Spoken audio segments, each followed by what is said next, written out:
As you are aware, sir, under the Constitution, from the last date on which the resolution was passed by either House of Parliament, the proclamation for the administration taken over by the President would continue to remain in force until the 24th October 2000. Now, this resolution has been brought forward for purposes of continuing the administration by the President in Kerala for a further period.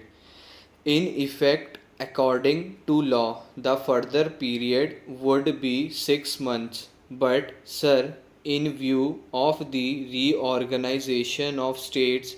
and the emergence of the Kerala state from the 1st November 1950, it is a matter for consideration as to whether a new resolution or a new proclamation will be necessary, and the tentative advice that we have received is to the effect that when a state head comes into existence after the 1st November 1950,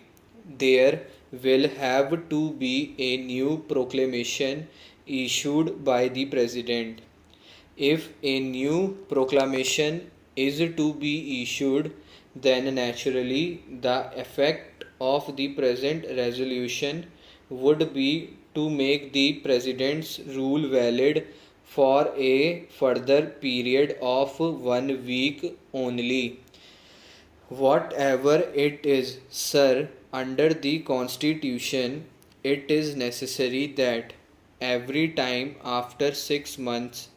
when the proclamation is to be further extended, an opportunity should be given to the honorable members of the two houses so that they can know how the administration is being carried on and how it has been carried on during the last 6 months. This would enable them to consider the question as to whether it would be advisable or necessary to extend the period of the proclamation by a further period of 6 months. It is for this reason, sir, that a provision has been made in the Constitution in consonance with which this resolution has been placed before the House, in order to enable the honorable members to understand how the President's rule has been carried on. A pamphlet has been published which gives the information relating to the last 6 months. Now, sir, when the President took over the administration, naturally there were certain problems of a peculiar nature. I am not dealing here with the political problems, but only with administrative problems as they exist there.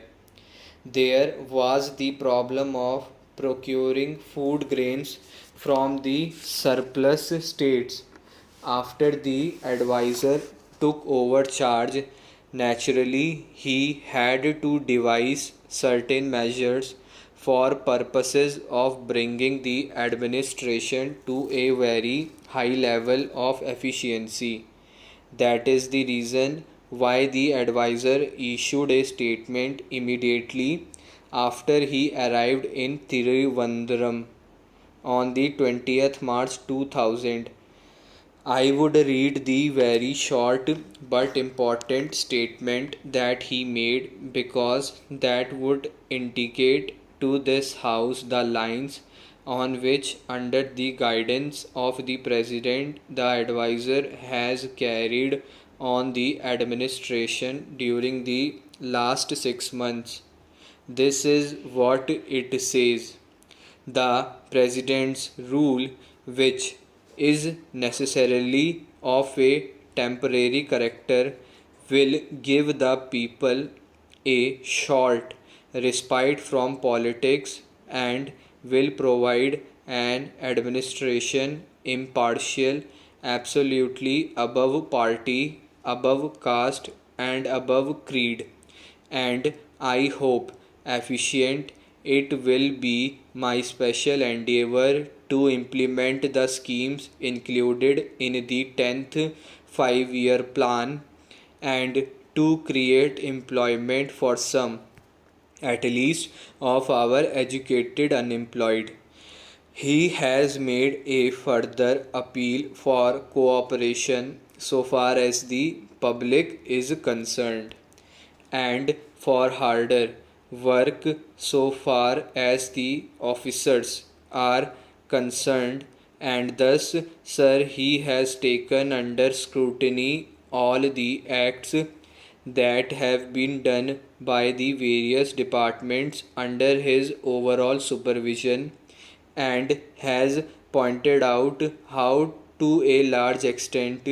the administration has become fairly efficient, and how he has given his attention to various problems. Now, the first and naturally the most important problem that has to be taken into account is to what extent the ninth 5-year plan has been implemented, and to what extent the 10th 5-year plan has to be placed on a sound footing. Naturally, therefore, these are the two circumstances which we have to take into account, because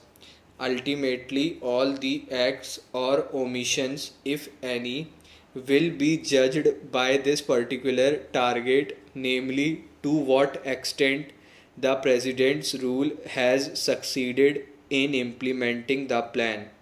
After all, you will find, sir, as the advisor has rightly pointed out, that the president's rule has had to come into existence under exceptional circumstances.